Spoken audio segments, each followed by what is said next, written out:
ஆயுர்வேதம் ஒரு பொக்கிஷம், நம் ஆயுள் நீட்டக்கும் அற்புதம். டாக்டர் ஸ்ரீவர்மாஸ். அன்பார்ந்த நாட்டு மக்களே, வணக்கம். மனதின் குரல் நிகழ்ச்சிக்கு உங்கள் அனைவரையும் அன்புடன் வரவேற்கிறேன். மனதின் குரல் நமது நாடு மற்றும் மக்களின் சாதனைகளை உலகறிய செய்யும் வலிமையான தளமாகும். அப்படி ஒரு மாபெரும் சாதனையைத்தான் சமீபத்தில் தில்லியில் நடைபெற்ற குளோபல் ஏஐ இம்பாக்ட் மாநாட்டில் நம் நாடு கண்டது. உலக நாடுகளின் தலைவர்கள், தொழில்துறை ஜாம்பவான்கள், சிந்தனையாளர்கள் மற்றும் ஸ்டார்ட் அப் துறையைச் சேர்ந்தவர்கள் என பலரும் இந்த மாநாட்டிற்காக பாரத் மண்டபத்தில் ஒன்று கூடினார்கள். வரும் காலங்களில் செயற்கை நுண்ணறிவின் சக்தியை உலகம் எவ்வாறு பயன்படுத்தப் போகிறது என்பதை தீர்மானிக்கும் முக்கிய திருப்புமுனையாக இந்த மாநாடு அமைந்தது. இதில் உலக தலைவர்களையும் முன்னணி தொழில்நுட்ப நிறுவனங்களின் தலைமை செயல் அதிகாரிகளையும் சந்திக்கும் வாய்ப்பு எனக்கு கிடைத்தது. அங்கு நடைபெற்ற கண்காட்சியில் அற்புதமான படைப்புகளை உலக தலைவர்களுக்கு காண்பித்தேன். அவற்றில் 2 விஷயங்களை இங்கே குறிப்பிட விரும்புகிறேன். இந்த 2 தொழில்நுட்பங்களும் உலக தலைவர்களை வெகுவாக கவர்ந்தன. முதல் படைப்பு அமுல் அரங்கில் இடம்பெற்றிருந்தது. ஏஐ தொழில்நுட்பம் விலங்குகளுக்கு சிகிச்சை அளிக்க எவ்வாறு உதவுகிறது என்பது அங்கு விளக்கப்பட்டது. ஏஐயின் துணையோடு 24 மணி நேரமும் வாரத்தின் 7 நாட்களும் விவசாயிகள் தங்கள் பால் பண்ணைகளையும் கால்நடைகளையும் எப்படி கண்காணிக்கிறார்கள் என்பதும் தத்ரூபமாக காட்டப்பட்டது. 2வது படைப்பு நமது கலாச்சாரம் தொடர்புடையது. இதை கண்ட உலகத் தலைவர்கள் அனைவரும் மிகுந்த ஆச்சரியத்தில் ஆழ்ந்தனர். செயற்கை நுண்ணறிவின் உதவியுடன் நமது பண்டைய கால நூல்களையும் ஞானத்தையும் ஓலைச்சுவடிகளையும் பாதுகாத்து அவற்றை இன்றைய தலைமுறைக்கு ஏற்றவாறு நாம் எப்படி மாற்றுகிறோம் என்பதை அவர்கள் கண்டுகளித்தனர். இந்த கண்காட்சிக்காக சுசுருத சம்ஹிதை தேர்ந்தெடுக்கப்பட்டிருந்தது. முதல் கட்டமாக தொழில்நுட்பத்தின் உதவியோடு ஓலைச்சுவடி படங்களின் தரத்தை மேம்படுத்தி அவற்றை படிக்கக்கூடிய வடிவில் எப்படி மாற்றுகிறோம் என்பது காட்டப்பட்டது.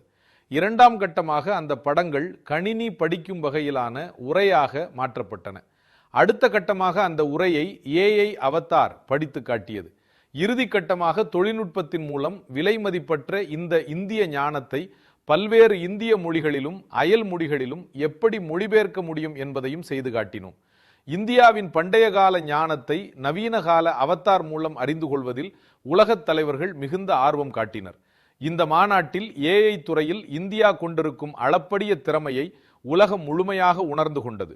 முற்றிலும் உள்நாட்டிலேயே உருவாக்கப்பட்ட 3 மேட் இன் இந்தியா மாடல்களையும் இந்தியா அறிமுகப்படுத்தியது.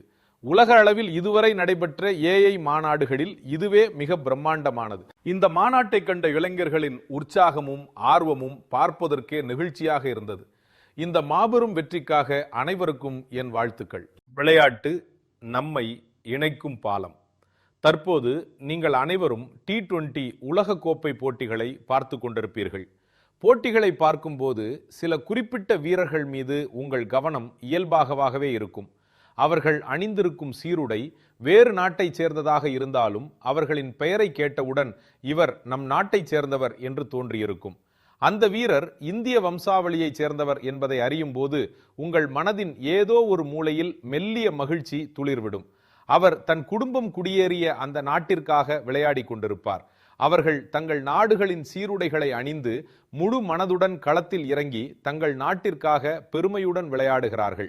கனடா அணியில்தான் இந்திய வம்சாவளி வீரர்கள் அதிகம் உள்ளனர். அணியின் தலைவர் தில்பிரீத் பாஜ்வா பஞ்சாபின் குர்தாஸ்பூரில் பிறந்தவர். நவ்னீத் ஆரிவால் சண்டிகரை சேர்ந்தவர். இந்த பட்டியலில் ஹர்ஷ் தாக்கூர், ஸ்ரேயஸ் மோவா என பல வீரர்கள் கனடா மட்டுமின்றி இந்தியாவிற்கும் பெருமை சேர்த்து வருகின்றனர்.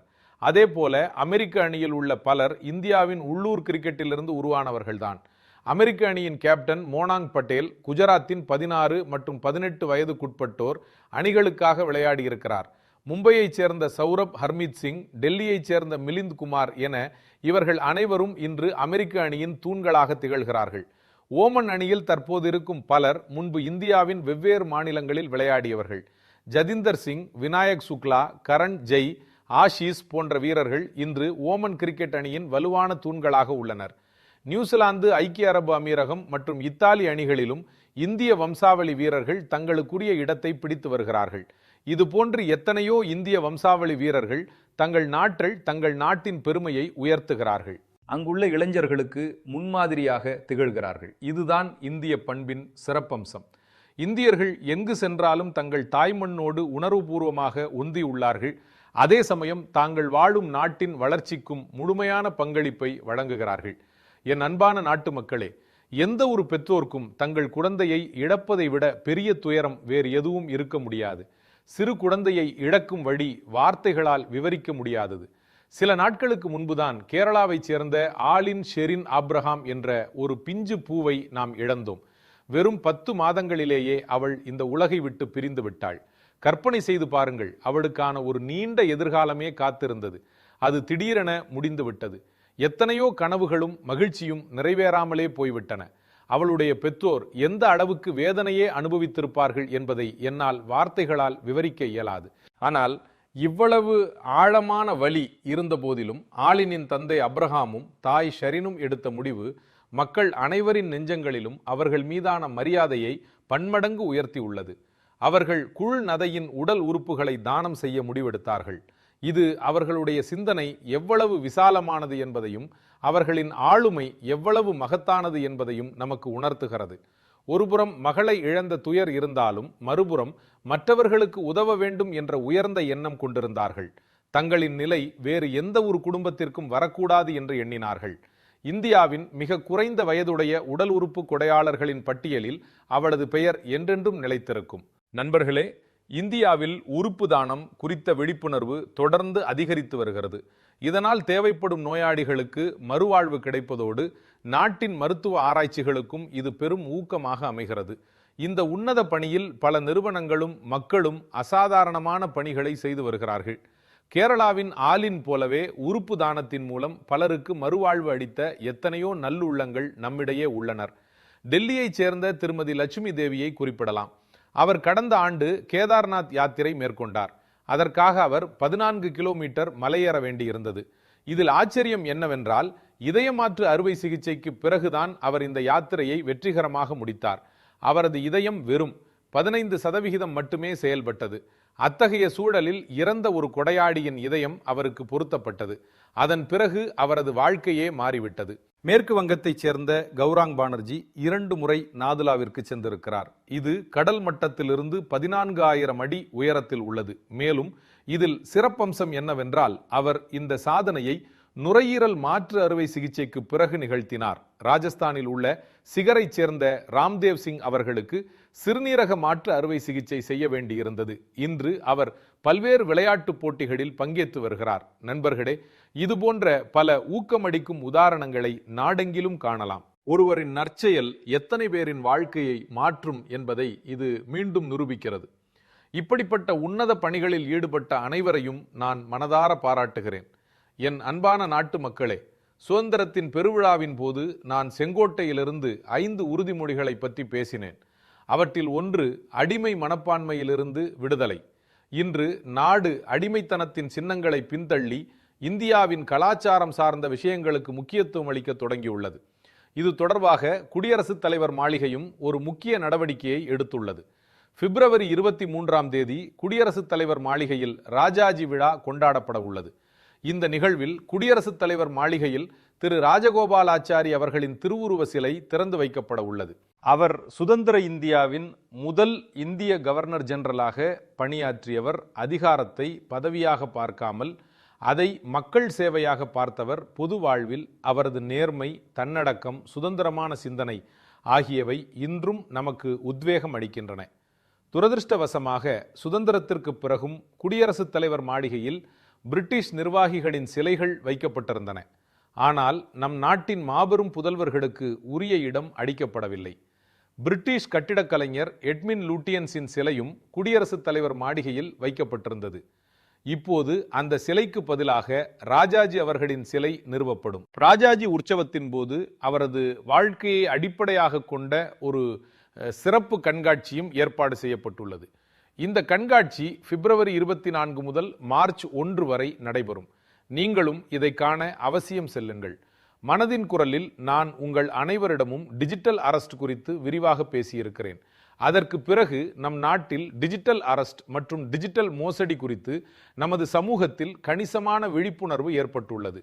ஆனால் இப்போதும் நம்மை சுற்றி மன்னிக்க முடியாத சம்பவங்கள் நடந்து கொண்டுதான் இருக்கின்றன. அப்பாவி மக்கள் டிஜிட்டல் அரெஸ்ட் மற்றும் நிதி மோசடிகளுக்கு இலக்காகி வருகிறார்கள். இப்போதெல்லாம் மூத்த குடிமக்களின் வாழ்நாள் சேமிப்பு முழுவதும் ஏமாற்றி பறிக்கப்பட்ட செய்திகளை நாம் கேட்கிறோம். அது மட்டுமல்ல, ஒரு சில சமயங்களில் பெற்றோர்கள் தங்கள் அன்பு குழந்தைகளின் கல்வி கட்டணத்திற்காக சேமித்து வைத்திருந்த பணமோ சூறையாடப்படுகிறது. தொழிலதிபர்கள் கூட இவ்வாறு ஏமாற்றப்படும் செய்திகளை நாம் காண்கிறோம். யாரோ ஒருவர் தொலைபேசியில் அழைத்து, நான் ஒரு பெரிய அதிகாரி, நீங்கள் சில விவரங்களை என்னிடம் பகிர வேண்டும் என்று மிரட்டுகிறார். அப்பாவி மக்கள் விவரங்களை கொடுத்து விடுகிறார்கள். எனவே நீங்கள் எச்சரிக்கையாகவும் விழிப்புடனும் இருப்பது அவசியம். நண்பர்களே, உங்கள் அனைவருக்கும் KYC நோ யுவர் கஸ்டமர், அதாவது உங்கள் வாடிக்கையாளரை அறிந்து கொள்ளுங்கள் என்ற இந்த செயல்முறை பற்றி தெரிந்திருக்கும். சில சமயங்களில் உங்கள் வங்கியிலிருந்து KYC புதுப்பிக்க அல்லது KYC செய்யுமாறு குறுஞ்செய்திகள் வரும்போது மனதில் ஒரு கேள்வி எழுகிறது. நான் ஏற்கனவே செய்துவிட்டேனே, ஏன் மீண்டும் கேட்கிறார்கள் என்று நினைக்கலாம். இதற்காக எரிச்சல் அடைய வேண்டாம். இது உங்கள் பணத்தின் பாதுகாப்பிற்காகத்தான். இப்போது எல்லாம் ஓய்வூதியம், மானியம், காப்பீடு, UPI என அனைத்தும் நமது வங்கி கணக்குடன் இணைக்கப்பட்டுள்ளது என்பதை நாம் நன்கு அறிவோம். இதனால் உங்கள் வங்கி கணக்கு பாதுகாப்பாக இருக்க வங்கிகள் அவ்வப்போ KYC செய்கின்றன. இதிலும் நீங்கள் ஒரு விஷயத்தை நினைவில் கொள்ள வேண்டும். குற்றவாளிகள் போலி அழைப்புகளை செய்கிறார்கள், SMS மற்றும் இணைப்புகளை அனுப்புகிறார்கள். எனவே நாம் எச்சரிக்கையாக இருக்க வேண்டும். இது போன்ற ஏமாற்றுக்காரர்களின் வலையில் சிக்கக்கூடாது. KYC அல்லது KYC-ஐ உங்கள் வங்கி கிளை அல்லது அதிகாரப்பூர்வ செயலி மற்றும் அங்கீகரிக்கப்பட்ட வழிமுறைகள் மூலம் மட்டுமே செய்யுங்கள். OTP, ஆதார் எண் அல்லது கணக்கு தொடர்பான தகவல்களை யாருடனும் பகிராதீர்கள். எல்லாவற்றையும் விட முக்கியமாக உங்கள் பாஸ்வேர்டை அவ்வப்போது மாற்றிக்கொண்டே இருங்கள். ஒவ்வொரு பருவத்திற்கும் ஏற்ப உணவு பழக்கம் மாறுவது போல, உடைகளும் மாறுவது போல, சில நாட்களுக்கு ஒரு முறை உங்கள் பாஸ்வேர்டையும் மாற்ற வேண்டும் என்பதை ஒரு விதியாக வைத்துக் கொள்ளுங்கள். நண்பர்களே, சமீபத்தில் பாரத ரிசர்வ் வங்கி இதே தலைப்புகளில் ஃபினான்ஷியல் லிட்ரசி வீக்கை ஏற்பாடு செய்திருந்தது. ஃபினான்ஷியல் லிட்ரசிக்கான இந்த இயக்கம் இப்போது ஆண்டு முழுவதும் தொடரும். எனவே பாரத ரிசர்வ் வங்கியின் செய்திகளை கவனத்தில் கொண்டு உங்கள் KYC-ஐ புதுப்பித்து வைத்துக் கொள்ளுங்கள். நினைவில் கொள்ளுங்கள், சரியான KYC சரியான நேரத்தில் KYC செய்து நம் வங்கி கணக்கை பாதுகாப்போம். ஆற்றல் மிக்க குடிமகனாவோம். ஏனெனில் ஆற்றல் மிக்க குடிமக்களால் மட்டுமே வலுவான மற்றும் தற்சார்பு பாரதம் உருவாகிறது. என் அன்பான நாட்டு மக்களே, நமது விவசாயிகள் அன்னமிடுபவர்கள் மட்டுமல்ல, அவர்கள் இந்த மண்ணின் உண்மையான சாதனையாளர்கள். மண்ணை பொன்னாக்குவது என்றால் என்ன என்பதை நம் விவசாயிகளிடம் இருந்துதான் கற்றுக்கொள்ள வேண்டும். அது மட்டுமின்றி அவர்கள் பாரம்பரிய விவசாயத்தோடு நவீன தொழில்நுட்பத்தையும் இணைத்து வெற்றி கண்டுள்ளனர். இதை பார்க்கும்போது எனக்கு மகிழ்ச்சியாக இருக்கிறது. நம் விவசாயிகள் இப்போது உற்பத்தியை மட்டும் பார்க்காமல் தரம், மதிப்பு கூட்டல், புதிய சந்தைகள் ஆகியவற்றிலும் கவனம் செலுத்துகிறார்கள். ஒடிசாவில் ஹீரோத் படேல் என்ற இளம் விவசாயியின் வெற்றி பயணம் பலருக்கும் ஊக்கமளிப்பதாக உள்ளது. சுமார் 8 ஆண்டுகளுக்கு முன்பு வரை அவர் தனது தந்தை சிவசங்கர் பட்டேலுடன் பாரம்பரிய முறையில் நெல் விவசாயம் செய்து வந்தார். ஆனால் அவர் விவசாயத்தை ஒரு புதிய கண்ணோட்டத்தில் பார்க்க தொடங்கினார். தனது வயலில் உள்ள குளத்தின் மீது அவர் ஒரு வலுவான வலை அமைப்பை உருவாக்கி அதன் மீது கொடிவகை காய்கறிகளை பயிரிட்டார். குளத்தை சுற்றி வாழை, கொய்யா மற்றும் தென்னை மரங்களை நட்டு குளத்தில் மீன் வளர்ப்பையும் தொடங்கினார். அதாவது ஒரே இடத்தில் பாரம்பரிய விவசாயமும் நடக்கிறது, காய்கறிகளும் பழங்களும் மீன்களும் வளர்க்கப்படுகின்றன. இதன் மூலம் நிலம் சிறந்த முறையில் பயன்படுத்தப்பட்டது, தண்ணீர் சேமிக்கப்பட்டது, கூடுதல் வருமானமும் கிடைத்தது. மேலும் தொலை தூரங்களிலிருந்து விவசாயிகள் அவரது பண்ணையை பார்க்க வருகிறார்கள். கேரளாவின் திருச்சூர் மாவட்டத்தில் ஒரு கிராமம் உள்ளது. அங்கு ஒரே வயலில் 570 வகையான நெல் ரகங்கள் பயிரிடப்படுகின்றன. இதில் உள்ளூர் ரகங்களும் மூலிகை ரகங்களும் அடங்கும்.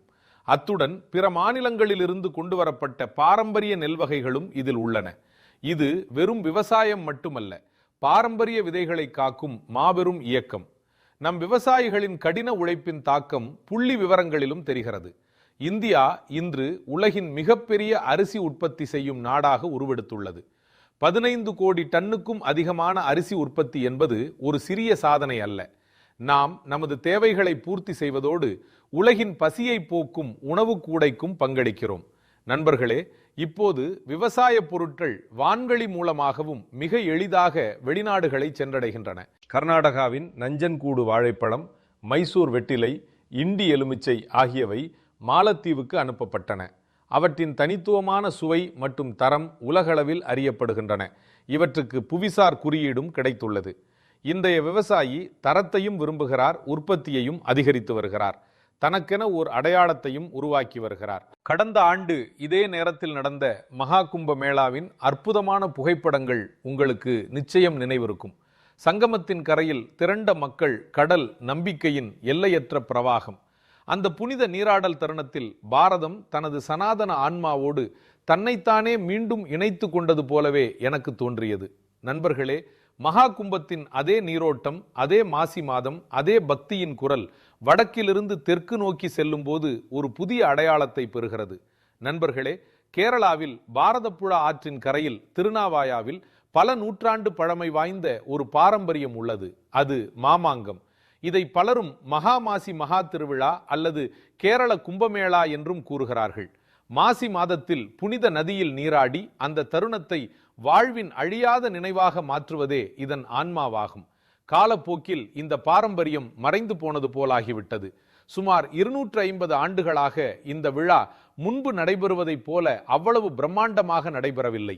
ஆனால் இன்று தன்னுடைய பாரம்பரியத்தை மீண்டும் அடையாளம் கண்டு வரும் நமது தேசத்தில் வரலாறு மீண்டும் ஒரு புதிய திருப்பத்தை அடைந்துள்ளது. இந்த முறை எவ்வித அறிவிப்புகளும் இல்லாமல் மக்கள் தாங்களாகவே முன்வந்து ஒருவருக்கொருவர் தகவல்களை பகிர்ந்து கேரளா கும்பமேளாவை வெற்றிகரமாக நடத்தியுள்ளனர். செவிவழி செய்தியாக பரவி கண் இமைக்கும் நேரத்தில் பக்தர்கள் அங்கு வந்தடைய தொடங்கினார்கள். நண்பர்களே, மகா கும்பமேளாவாக இருந்தாலும் சரி, தெற்கின் கேரள கும்பமேளாவாக இருந்தாலும் சரி, இது புனித நீராடும் விழா மட்டுமல்ல, நினைவுகளை மீட்டெடுப்பது. இது கலாச்சாரத்தை மீண்டும் நினைவு கூறுவதாகும். வடக்கிலிருந்து தெற்கு வரை நதிகள் வேறாக இருக்கலாம், கரைகள் வேறாக இருக்கலாம். ஆனால் நம்மிடையே ஓடும் அந்த நம்பிக்கை எனும் நீரோட்டம் ஒன்றுதான். இதுவே நமது பாரதம். நண்பர்களே, நமது தேசத்தில் இது போன்றவர்கள் எப்போதும் மக்களின் இதயங்களில் வாழ்ந்து கொண்டிருக்கிறார்கள். யாரெல்லாம் சமூக நலனுக்காக பணியாற்றி இருக்கிறார்களோ, மக்களுக்கு முன்னுரிமை அளித்திருக்கிறார்களோ, அவர்கள் எப்போதும் மக்களின் இதயங்களில் என்றென்றும் வாழ்ந்து கொண்டிருப்பார்கள். அம்மா ஜெயலலிதா அவர்களும் அப்படிப்பட்ட புகழ்பெற்ற தலைவர்தான். பிப்ரவரி 24 அவருடைய பிறந்த நாள். தமிழ்நாட்டு மக்கள் அவர் மீது எவ்வளவு ஆழமான அன்பும் பிணைப்பும் கொண்டிருந்தார்கள் என்பதை தமிழகத்திற்கு சுற்றுப்பயணம் மேற்கொள்ளும் போதெல்லாம் கண்கூடாக பார்க்கிறேன். அம்மா ஜெயலலிதா அவர்களை பற்றி குறிப்பிட்டாலே தமிழ்நாட்டு மக்களின் முகங்கள் மலர்ந்து விடுகின்றன. ஏனென்றால் அவர் ஆட்சியில் இருந்தபோது தாய்மார்கள், சகோதரிகள் மற்றும் மகள்களுக்காக பல பாராட்டுக்குரிய முயற்சிகளை மேற்கொண்டார். மாநிலத்தில் சட்டம் ஒழுங்கை சீராக பராமரிப்பதற்காகவும் அவர் மிகவும் உறுதியான நடவடிக்கைகளை எடுத்திருந்தார். தேசப்பற்று உணர்வு அவரிடம் மிகுதியாக நிறைந்திருந்தது. அதே வேளையில் இந்தியாவின் கலாச்சார பாரம்பரியத்தின் மீதும் அவருக்கு அளவற்ற பெருமை இருந்தது. அம்மா ஜெயலலிதா அவர்களுடனான என்னுடைய ஒவ்வொரு சந்திப்பும் உரையாடலும் என் மனதில் இன்றும் பசுமையாக இருக்கிறது. அவர் குஜராத்தில் 2002 மற்றும் 2012 நடைபெற்ற என்னுடைய 2 பதவியேற்பு விழாக்களிலும் பங்கேற்றிருந்தார். நாங்கள் இருவரும் அவரவர் மாநிலங்களில் முதலமைச்சர்களாக இருந்தபோது நல்லாட்சி குறித்த பல விஷயங்களை நாங்கள் அடிக்கடி விவாதிப்போம். அவருடைய சிந்தனைகள் எப்போதுமே மிகவும் தெளிவாக இருக்கும். அவருடைய கருத்துக்கள் மிகவும் தீர்க்கமாக இருக்கும். இதுவே அவருடைய மிகப்பெரிய சிறப்பம்சம். பல ஆண்டுகளுக்கு முன்பு பொங்கல் திருநாளின் போது மதிய உணவிற்காக அவர் என்னை சென்னைக்கு அழைத்திருந்தார். அன்பு நிறைந்த அவருடைய அந்த உபசரிப்பு என் வாழ்நாளில் மறக்க முடியாது. இந்த நன்னாளில் நான் அவருக்கு எனது பணிவான அஞ்சலியை செலுத்துகிறேன். ஜெயலலிதா அவர்களுக்கு என் நினைவாஞ்சலிகள். சமுதாயத்திற்கு அவர் ஆற்றிய சேவை என்றும் நினைவில் இருக்கும். இப்போது நான் என்னுடைய அன்பான திறமையான இளைய குழந்தைகளிடம் பேசப்போகிறேன். தற்போது தேர்வு எழுதி கொண்டிருக்கும் அந்த குழந்தைகளிடம் இந்த மாத தொடக்கத்தில் நடைபெற்ற பரீட்சா பே சர்ச்சா நிகழ்ச்சியை நீங்கள் பார்த்திருப்பீர்கள் என்றும் அதிலிருந்து சிலவற்றை கற்றுக்கொண்டிருப்பீர்கள் என்றும் நம்புகிறேன். நான் உங்களிடம் ஒரு கேள்வி கேட்கிறேன். படிப்பு குறித்து அதிகமான அழுத்தம் எடுத்துக்கொள்ளவில்லையே என் அருமை குழந்தைகளே, நீங்கள் போர் வீரர்கள், எனக்கு நம்பிக்கை இருக்கிறது. நீங்கள் அனைவரும் முழு மனதுடன் தேர்வுக்கு தயாராகி இருப்பீர்கள். ஆம், இது போன்ற சமயங்களில் மனதில் சிறு சந்தேகம் வருவதும் இயல்புதான். சில நேரங்களில் படித்தது எல்லாம் நினைவில் இருக்குமா இருக்காதா என்று தோன்றும். இந்த உணர்வை ஒவ்வொரு தலைமுறை குழந்தைகளும் உணர்ந்திருக்கிறார்கள். நீங்கள் தனியாக இல்லை என்பதை நினைவில் கொள்ளுங்கள். உங்கள் மதிப்பு உங்கள் மதிப்பெண் பட்டியலால் தீர்மானிக்கப்படுவதில்லை. எனவே உங்கள் மீது நம்பிக்கை வையுங்கள். படித்ததை முழு கவனத்துடன் எழுதி பாருங்கள். தெரியாத கேள்வியை ஆதிக்கம் செலுத்த விடாதீர்கள். மேலும் ஒரு விஷயம், உங்கள் பெற்றோர் மற்றும் ஆசிரியர்களுடன் பேசிக்கொண்டே இருங்கள். அவர்கள் உங்கள் மதிப்பெண்களை வைத்து உங்களை எடை போடுவதில்லை. உங்களின் கடின உழைப்பையும் முயற்சியையும் தான் பார்க்கிறார்கள். எனக்கு நம்பிக்கை இருக்கிறது, நீங்கள் தேர்விலும் உங்கள் வாழ்க்கையிலும் வெற்றியின் புதிய உயரங்களை அடைவீர்கள். நண்பர்களே, தற்போது புனித ரமலான் நோன்பு காலம் நடைபெற்று வருகிறது. இஸ்லாமிய சகோதரர்கள் அனைவருக்கும் எனது மனமார்ந்த நல்வாழ்த்துக்களை தெரிவித்துக் கொள்கிறேன். இன்னும் சில நாட்களில் ஹோலி பண்டிகையும் வரவிருக்கிறது. அதாவது வண்ணங்கள், மகிழ்ச்சி மற்றும் கொண்டாட்டம் நிறைந்த நேரம் நம்மை நெருங்கிக் கொண்டிருக்கிறது. நீங்கள் அனைவரும் உங்கள் குடும்பத்தினருடனும் அன்புக்குரியவர்களுடனும் மகிழ்ச்சியாக அனைத்து பண்டிகைகளையும் கொண்டாடுங்கள். சில விஷயங்களை எப்போதும் நினைவில் கொள்ளுங்கள். உதாரணமாக, உள்ளூர் பொருட்களுக்கு குரல் கொடுப்போம். ஹோலி பண்டிகையாக இருந்தாலும் வேறு எந்த பண்டிகையாக இருந்தாலும் சரி, இன்று வெளிநாட்டு பொருட்கள் நம்மிடையே ஊடுருவிவிட்டன. அவற்றையெல்லாம் நமது பண்டிகைகளிலிருந்து விலக்கி வையுங்கள். சுதேசியை ஆதரியுங்கள். நீங்கள் சுதேசி பொருட்களை வாங்கும்போது நாட்டை தற்சார்பு அடைய செய்யும் இயக்கத்திற்கும் உதவி செய்கிறீர்கள். நண்பர்களே, எனக்கு ஒவ்வொரு மாதமும் மனதின் குரலுக்காக உங்கள் எண்ணற்ற ஆலோசனைகள் கிடைக்கின்றன. நீங்கள் அனுப்பும் செய்திகள் மூலம் நாட்டின் மூலை முடுக்குகளில் மறைந்திருக்கும் அற்புதமான திறமைகளை பற்றி தெரிந்து கொள்கிறோம். சுயநலத்தை தாண்டி சமூகத்திற்காக ஏதாவது செய்ய வேண்டும் என்ற பல எழுச்சியூட்டும் கதைகள் உங்கள் மூலமாக நாடு முழுவதும் உள்ள மக்களை சென்றடைந்துள்ளன. நீங்கள் இதுபோலவே உங்கள் முயற்சிகளை தொடருங்கள். உங்கள் செய்திகளுக்காக காத்திருப்பேன். நான் மீண்டும் ஒருமுறை உங்களுக்கும் உங்கள் குடும்பத்தினருக்கும் வரவிருக்கும் பண்டிகைகளுக்காக மனமார்ந்த வாழ்த்துக்களை தெரிவித்துக் கொள்கிறேன். மிக்க நன்றி. வணக்கம்.